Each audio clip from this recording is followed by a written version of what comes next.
Thank you, Sumi, for joining us today on Let's Talk Business series by RealtyNXT. Hi, Kritika. Thank you so much for having me. It's finally great to meet you after a long haul. Yeah.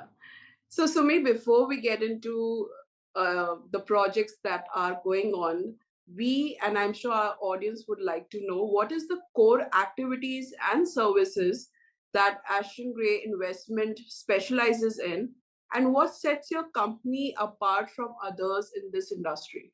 Before I start about Ashton Gray Investments, it's an Indian arm of a parent company, which is Ashton Gray Development, which is located in Houston, Texas. So let me start from there because then it wouldn't really do justice to Ashton Gray Investments. So Ashton Gray Development, we have been in Houston, Texas for 13 years. And we are a real estate and development firm, and we also have in-house construction team and investments. We play in all asset classes. We started with flipping homes, and we moved on to luxury spec homes, and we did a lot of retail. We do a lot of multifamily, and now land development is our specialty, if I might take the liberty to say so. Having said that, now we decided to start an Indian arm, Ashton Gray Investments, because when we wanted to invest our own funds, we started living in India a lot more than we used to the past 3-4 years because of a lot of personal reasons. Once we started doing that, we wanted to invest our own funds in India. And when we tried looking for that, we were not able to find the ROI that we were making in US to match to anywhere close by, because especially because of the sector we are in US, right? We are in land development. So we were not able to find that kind of ROI. Then we decided, why don't we start a platform where we enable the Indian investors to globalize their investments. And end of the day, the world is small right now. It doesn't matter if the property is in Mumbai, Chennai, or is in US or wherever it is, as long as the project is good and you have a good track record, it should be good. So that is how Ashton Gray Investment started. And what we do in Ashton Gray Investment is we get the funds, and then we invest in our own projects in US, which are real estate projects. Which, if you see the first few projects that we did in India, it is across all asset classes. The first one was a retail center, which we also got fully funded, and we exited the investors too, in fact, earlier than we promised. And the second one was a townhome project. And the third one was a land acquisition project. So we have projects across board in all asset classes. So that's what we do. So, what would you say that makes the company stand apart from the existing competitors? Because I'll be sure that in US market also you'll be facing huge competition in comparison to Indian market, right? Yeah. So if you let me speak about India first, because when we talk about our competitors in India, rightfully so, I don't think we have any competitors per se, because we are one of the first players who are doing this, where we legally pull in the funds and do it as a company, invest in our own projects in India. There might be companies which pool in funds and distribute it in other portfolios. But per se in real estate and development, I would say we are the first ones.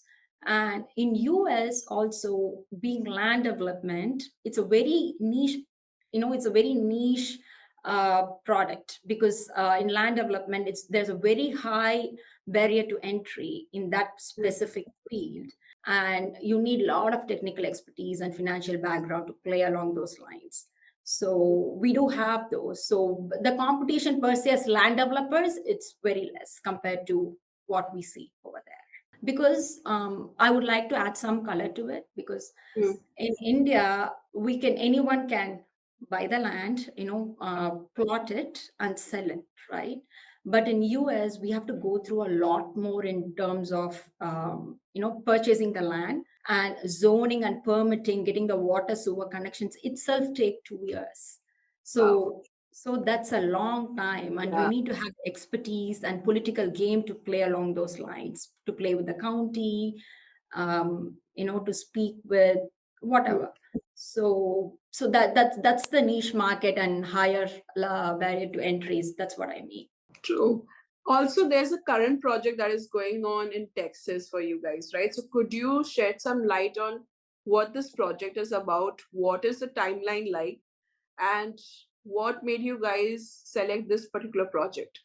Kritika, I would first of all, I'll just go back and say that this is not the only project in Austin we have. Of We have course. a lot of projects going on simultaneously as we Mm. speak. But the ones that we bring to India are very special project, or rather, I would say very low risk project. That's Mm. what we as Indians, we don't have mindset for risk taking, right? We are Yeah. used to Yeah. taking being on the low. Now I see a little bit change in the Mm. investors as we even the last 2 years ever since we started. Now I come across people who have a lot more risk appetite, who want to do a lot more risky things, even if even there's a little bit of downside to it. But Mm. having said that, the new project that we launched is in Elgin, Texas. Uh, this is 104 acres land with 610 single family lots. And we already have a pre-signed LOI with one of the publicly listed national home builder, D.R. Horton. Mm. And that is, yeah, that's almost like we are pre-sold. Wow. Okay. And here in this particular project of Elgin, even Indian investors are also involved. You mean in US? Yeah. Yeah, of course. Yeah, we have. So being it's like if you're an Indian, I don't know how to say this. Say Mm. if you're an Indian, naturally you get attracted, you get flocked by Indians, right? That is how we Yeah. naturally need to do business with, and we trust Indians more being the same. So we Mm. have a lot of Indians. We have a lot of Indians from in this project also. So currently, what we are noticing in Indian market, there's been a huge rise in fractional ownership, right? Is this something where you guys would be also experimenting when it comes to land plotted developments? Unfortunately, no. This Mm. is something, it is only because, again, the structure that we are doing in India is completely different from the structure we do in US. Again, it comes to the safety part of it. Mm. Uh, if you see, the Indian investors are sitting as mezzanine debt holders in the capital stack in US Yeah. in this project. So if it has never happened before in the Mm. past 13 years, but say even if it happens, right? Say all hell break loose. So first the senior debtors, the banks will get paid, and the Mm. Indian investors will get paid, and then the US investors will get paid, and then we as sponsors get paid towards Yeah. the end with whatever is left, right? So that is something that we don't we don't play with yet. We have not thought Mm. about it, and we don't want to do it, especially after going through the 4 projects. I speaking with a lot of investors, they like to be in this kind of secured Yeah. niche. But we plan on introducing something if I get handful of investors who want to take that kind of risk. Yeah, makes sense. Also, with the current, economic slowdown in US, with the high bank interest rates, how does your company ensures the security of investment and promised returns? If you actually look at our underwriting, we always do our projections based on really high interest rates. Having said that, the Feds have already mentioned or said, went out on media and said that they are done hiking the interest rates. In fact, they are going to start cutting back on the rates. But Okay. having said that, we are especially this Elgin also, we have done with the high interest rate projections. Hmm. So I don't think it will really make a difference. Okay. And furthermore, what measure are in place, to mitigate potential impacts on investor if property purchasers are, adversely affected because of the economy or the interest rates? See, again, you have to look at the project that we are in. We are in land development. So Yeah. what happens in land development is we don't put shovel to the ground before we get the earnest money, a fixed lump sum deposit from the builders, or Hmm. if we don't have a pre-signed LOI or contract with the builders. Hmm. And in US, I cannot go and sell to individual clients. I have to sell only to builders. Say they come and buy Yeah. 210 lots together. Yeah. Yeah. So, and because we deal only with the builders, we don't deal anything. We don't deal with the clients themselves, the builders do their part. So, and we just stop with the basic amenities and underground work. We don't do anything vertical. So only if we do any vertical work, and if we have to deal with the buyers, then we have to be worried about if the economy is going to affect us. So when we don't start the project till we get a certain amount of non-refundable deposit from the builders themselves, and I don't see any downside risk to it.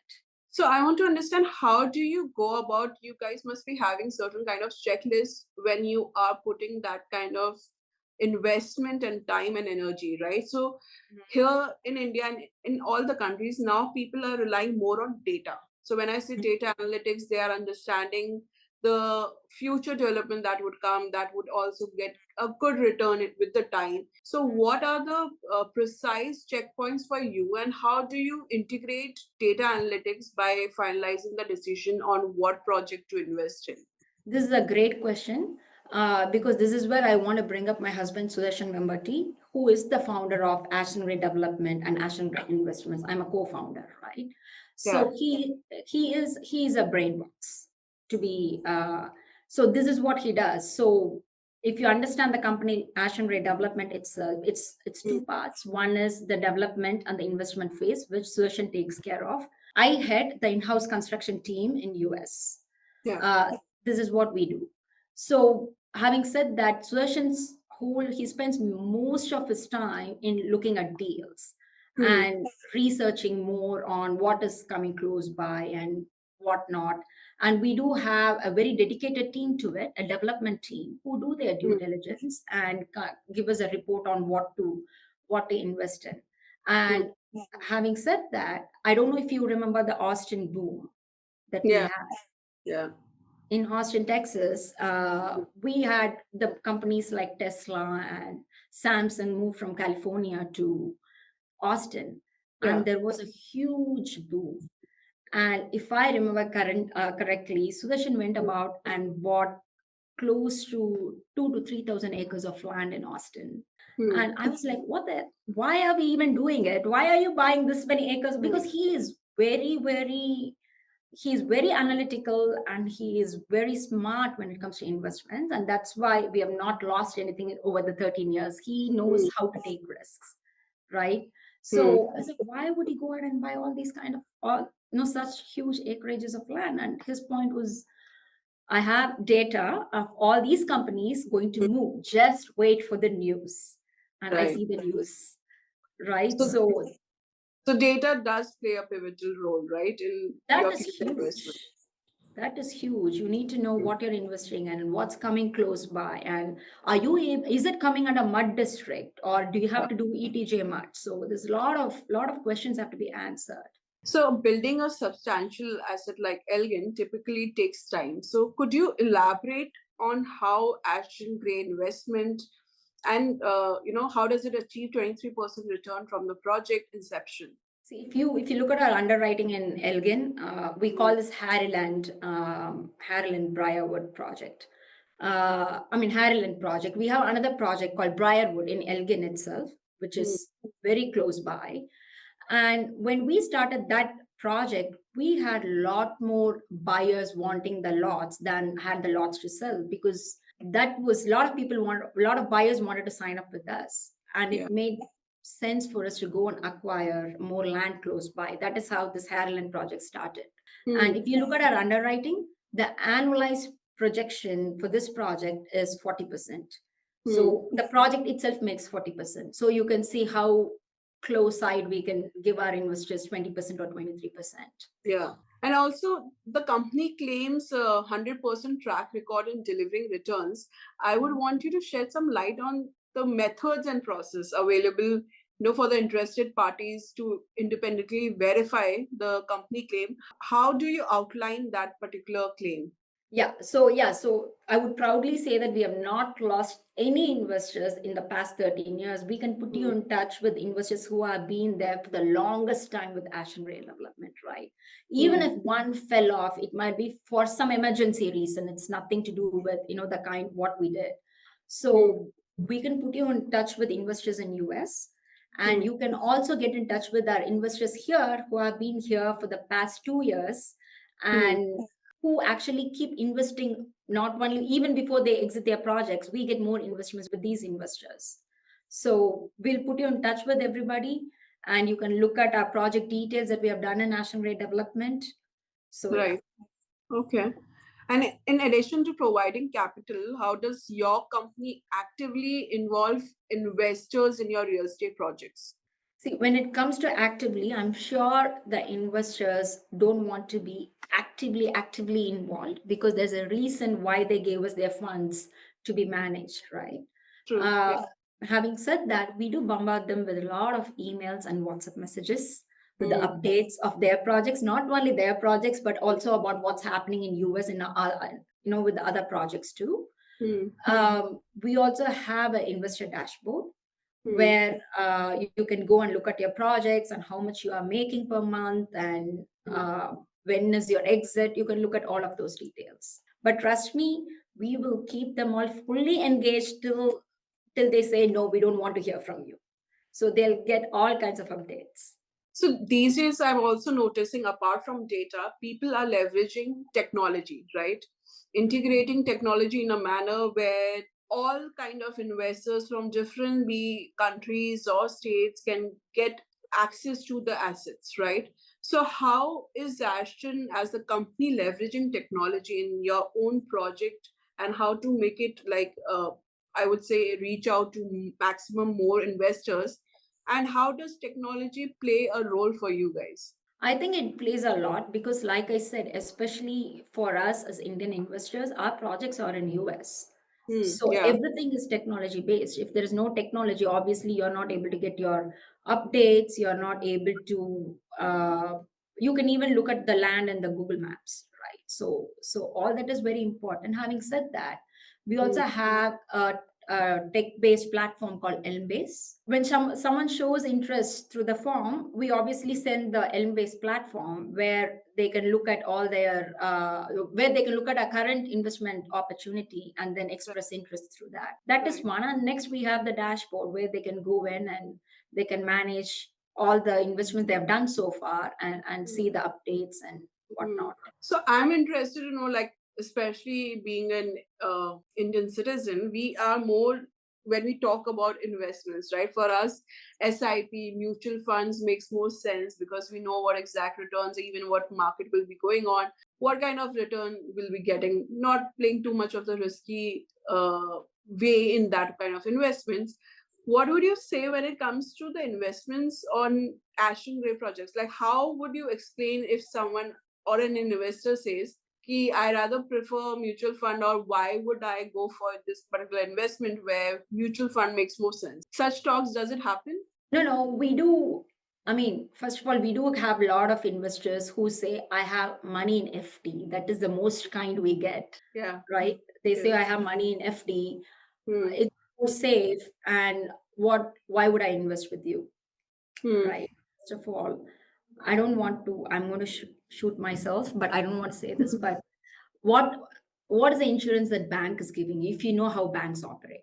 Yeah. Yeah. What is the security the bank gives you? Say if everyone goes and withdraws at the same time, you know what happened in US, you know what happened to Punjab Yeah. National Bank.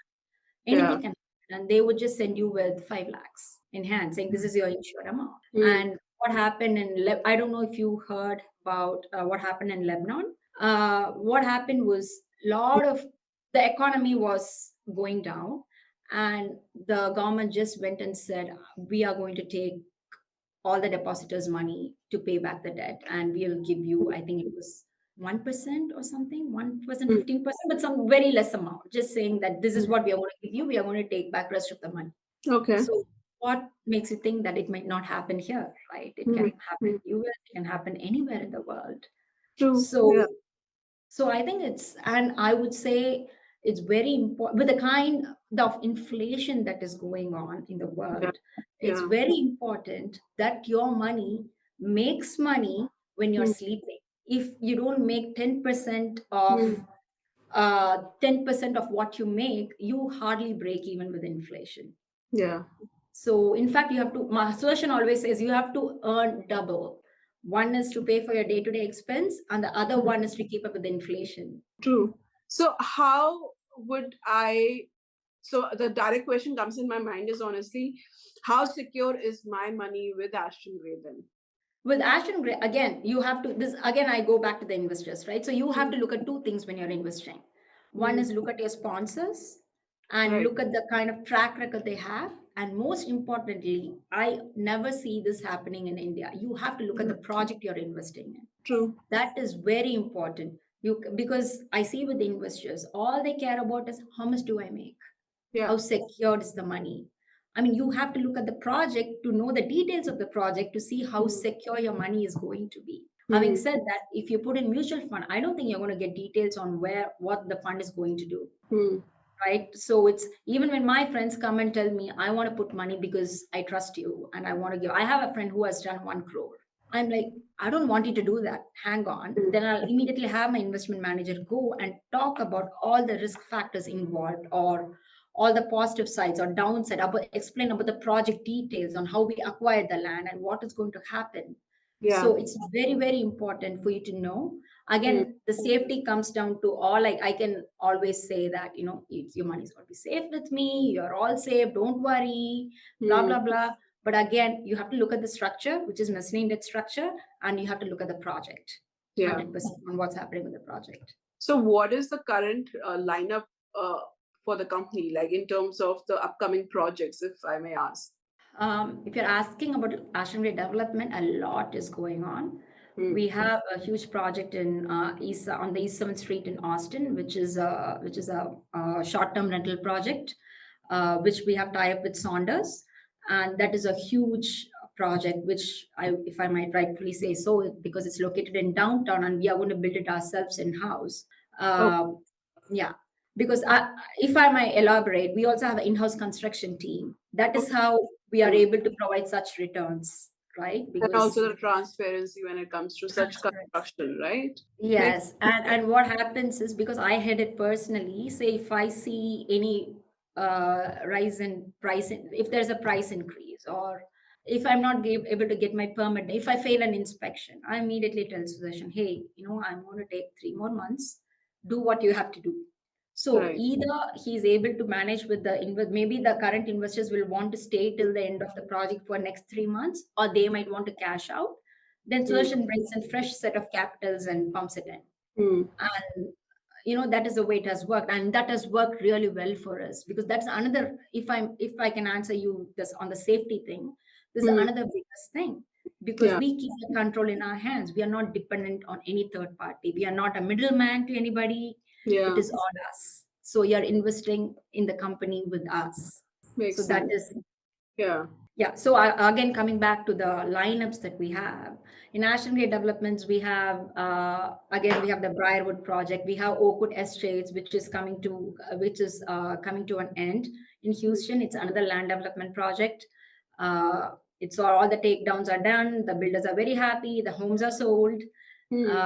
And then we have the Elgin Briarwood that I was speaking prior to the Harry Land Elgin project. That is phase 1 construction is done with that.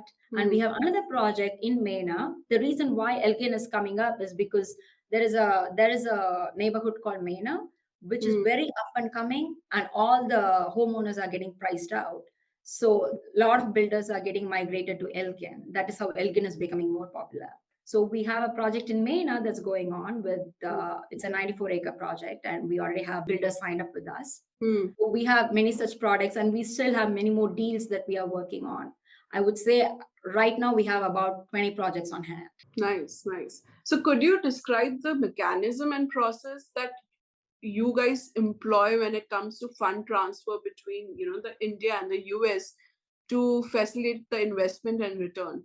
Yeah, this is a very, very good question. It took us 2 years to figure it out. It was not easy. As you know, it's very easy to bring money from anywhere to India, but it's very hard to pump money from, India to US, especially with the tax and whatnot. Yeah. So, having said that, we create, first of all, we don't believe in cumulative funds. We believe only each project funding its own project, right? So each fund, um, investing in its own project rather. Hmm. So we create an Indian LLP, say for example, LLP 1001. We create an Indian SPV, which is the LLP structure, and we have a US LLP structure with the same name almost. Yeah. And we transfer the funds using overseas investment method, direct investing. Hmm. And once and that particular entity goes and invest in the project as a mezzanine debt holder in the actual project. It acts as one of the investors with the rest of the US investors. Okay. And then once we are done, we get the returns, we do the reverse. We do the money gets ODI to the Indian LLP, and then the fund get distributed. So this is as transparent as it is. So, could you mention earlier about the tax? Because that's a major, I'm sure even when we are talking about this, people must be thinking about the tax considerations. So, could you provide an insight into the tax considerations when it comes to, associated with investment through your company, both for investors in India and US? Yeah, see, we pay 12% as your interest, and rest we pay as your profit share. So the Hmm. 12% interest, what happens is you pay the interest as your regular how on your TDS, right? However you pay tax on, and the rest we do the corporate tax like any other company. We are not Hmm. like any other investment firm out there. Hmm. So Okay. it's not double taxation anyway. Okay. So Okay. that's why it took us very long time to figure out the structure, because Hmm.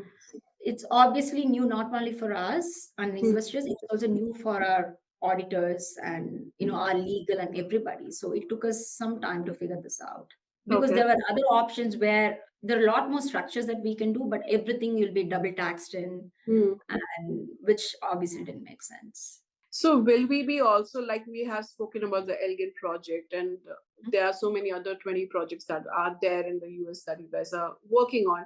When it comes to Indian market, are you guys planning to invest in certain land plotted developments here, and maybe even bring foreign investors or even NRI investors to that particular kind of project? Is that Why into not? consideration? Yeah, if it makes sense, if we come across something that really makes sense, that we would be able to generate as much ROI as we are able to in US, we would definitely. But at the same time, we don't, because I have people saying, why don't you do some projects here that would give you more credibility, and then you can tell them we also have projects in US. I said, we don't want to do projects just because, Yeah, unless it makes sense for the investors and us.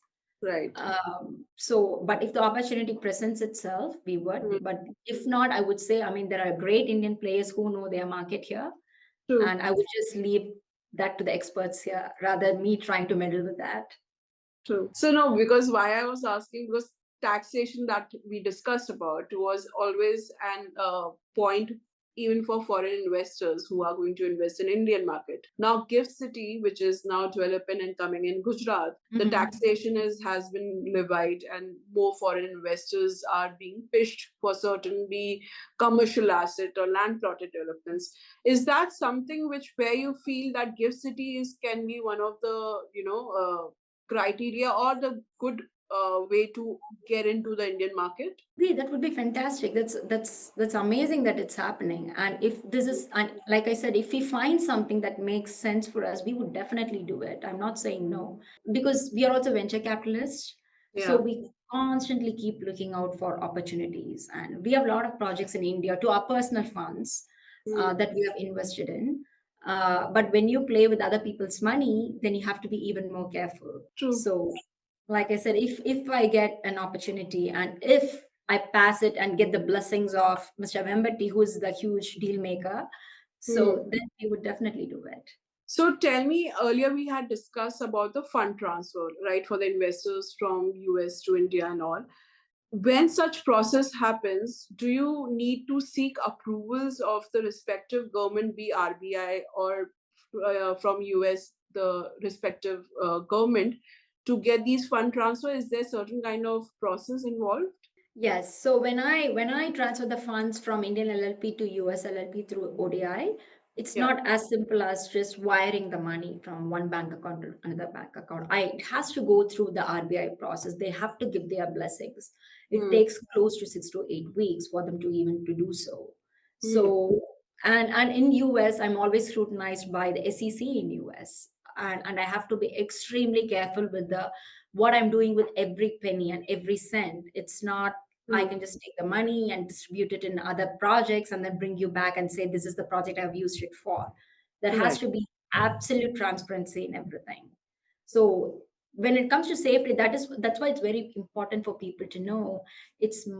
For us as developers and the sponsors, it's it's not easy. Actually, it's more difficult, Hmm. especially the fact that when we have 600 plus investors in US and the fact that we are taking only part of the money from India, the kind of paperwork we go through for that part of the money is humongous. True. It's yeah, Yeah. so it's yeah, so we are. So I'm interested also to know that you guys must be following the upcoming budget. Like for example, in India, upcoming budget is gonna be announced soon, where even RBI come up with the new policies on new interest rates and all the for foreign investment and all of that. How such policies affect you? For us, I don't. We have not been affected. You mean for Ashton investments, Yeah. right? We have not been affected by it so far. Maybe if we go after SEBI approval or any such approval, that might come into play. But right now, since we are doing through ODI process and Hmm. just the transfer is being overseen by RBI, it has not. It It is doesn't. not. Yeah, it Okay. has not played a factor so far. Okay. And it's interesting to notice that you quoted 600 investors you already have in US, right? So why have the energy or time invested for Indian market where you have tapped into, like I would say Indian arm, where you have tapped into a small market, but why get into it, for example, when you already have so much of investors backing you in US? There's a great question. Like I said, when we decided to spend more time in India, when we wanted to invest our own funds, Right. again we saw this gap in the industry, right, where we were not able to make the ROI that we were making over there in a Hmm. structured way. Not to say that there are no ways, but I would say Hmm. in a proper structured way with right paperwork. Right. And we also saw that the investments were not globalized. Hmm. It was such a pain for people to take money from India to US to invest. Hmm. And they had only, I think the only means that they were doing was through LRS, if I may Hmm. say so, that $250,000 they can. Yeah. But as a company, they were not able to. That's when we decided, why don't we go ahead and start? That is why Hmm. even if we see the growth, and even if you see the way I speak to my investment managers, I never give them a target of, say, we Hmm. need to make this much in this year, Hmm. because it defeats the purpose. Right. Because right now we are also in good awareness or campaigning part where people are very scared to invest anywhere with all the scams that are going on. True. And True. US, they immediately attach the name with recession, Yeah. and instead of actually looking at what is happening in the world, right? Hmm. um, so right now we are in that phase, but again, answer why that we have done so, it's purely out of passion, and we really wanted to fill the gap. And a lot of our Indian origin investors in US, they had a lot of money parked in India. So they Hmm. were always asking, is there a way that I can invest the money in Asian way development that's parked in India? So this also served as, a Right. means. Right. And having this Indian arm in beginning, you must be facing some kind of challenges, right? Where you mentioned about the awareness part, because when, of course, US investors having some money parked in India is a different thing. But when you are also catering to the Indian investors, there must be some challenges that you would have faced, right? So, would you want to tell us what exactly were the challenges? Of course, a lot of challenges. The first Mm. challenge was it was the people in US, they ask you different questions. Like I say, they ask you questions about the project a Right. lot, right? And your track record of sponsors. But when it came to India, they were all just hung up on the returns. Hmm. And which was very hard for us to break, because they're seeing that we are giving great returns. The question was, it's a scam. How are you able to give us that much return? Yeah. Yeah. Okay, boss, then you have to wait and listen to the whole thing about the projects, else you will not be able to know how we are able to make the return. That was a huge Yeah. That was a huge word they used, scam. Hmm. But then now, having said that, that was the first project, first two projects. But then now we have close to 200 investors in India. Right. So that changed it. And another challenge that I faced was in US we never market. The Yeah. minute we get a deal, we send out an email, it gets oversubscribed. In Right. India, it's different. The first time I ever had to put my face out there, right? In US, we never did any podcasts or Hmm. Hmm. there is no Instagram marketing per se. We don't Right. do ad campaigns. But Right. here it was a challenge. And Sudarshan is very introverted and he will Hmm. not come in public and he's that kind of a person because he's very smart. So he Hmm. needs to be in front of his laptop and paperwork all the time. Hmm. And I was forced to, because here people started saying it's credibility. If they don't see you, they are not going to believe you. Yeah. And Yeah. this is completely new for me to come out and put myself out there and Hmm. speak. And another thing was here in India, we are very well rooted in Coimbatore. Yeah. And that's why we started the business in Coimbatore. It's a second tier two city, right? End of the day. Yeah. And this was their next question. Why did you start in Coimbatore? Why didn't you start in Bangalore and Mumbai where people will believe you? I'm like, dude, I don't want to start projects, I mean, offices everywhere in the world, Hmm. in India and not able to manage it, or Hmm. my overheads are going to be more. I need to make this profitable for Indian investors. I don't want to be just engaging and catching investors by having so many offices. Makes So sense. that's why I headquartered myself in Coimbatore. And actually, in fact, when we proposed that we are going to start this in India, Hmm. my mom founded an orphanage in Coimbatore. We have about 200 children over there, and we have a lot of school for autism that my sister runs, and we have underprivileged senior citizen home that we run for free. So we have all of this. So my mom's first word I would say is just don't taint the name, because Hmm. it's a very shaky industry when it comes to India, the finance and investments. Hmm. So Hmm. we have a lot more at stake to lose if Hmm. we do something that we are not supposed to do than the investor themselves, right? It's money is important, but we lose a lot more than money Yeah. if we mess this up. Yeah, so No, these are some of the yeah. challenges. But also, like how you quoted tier two city, like if we see any recent report from last year, even the new reports which are coming in, it's been shown that tier two cities are in high in demand, especially from investors, even from abroad, or even from the investors who are staying in metro cities but are interested to invest their whole money in the tier two because of the development infrastructure announcement by the government. So, Mhm. is this the kind of cities where, even as you said, of course, if it makes money, makes sense for us in the terms of ROI, will you be investing or bringing in more projects for your investors when it comes to Indian market from the tier two cities? Would Oh, that be? 100%. 100%. Now that we are located in tier two, my eyes always goes around here, right? So Hmm.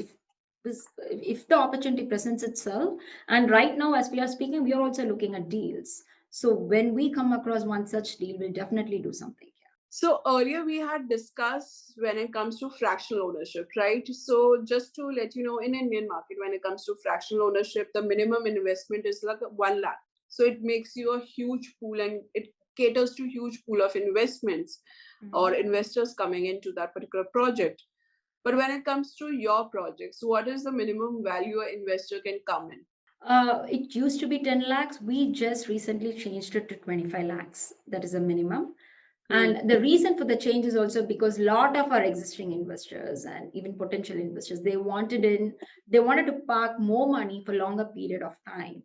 Hmm. So that is where we came and we changed it to 25 lakhs, and we have longer duration of 3 years. And having said that, that also gives you more IRR of 23% or 20% with 6% payout. So when you say for 3 years, is it like a lock-in period? It is a lock-in period for 3 years, So if it where in your 23% of your annual return gets accrued, and right. you will get exited along with your capital. So if an investor has to exit earlier, maybe in a year or two, how's the exit process like then? because this is a land development project, we don't have an exit process in place. They have to go through the full life cycle.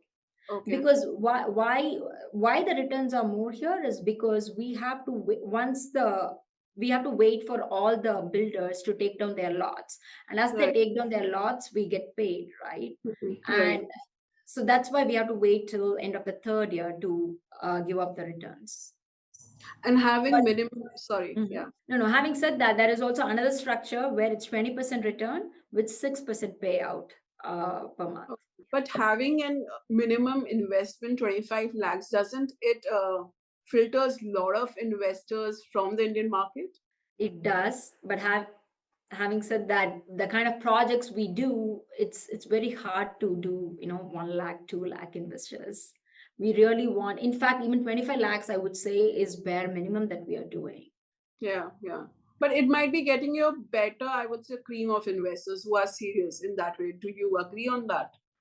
If I get 1 lakh, 2 lakh, No, if you have this minimum 25 lakh as the entry point, that might get you a good cream of investors in the sense yes, they'd be serious, of course.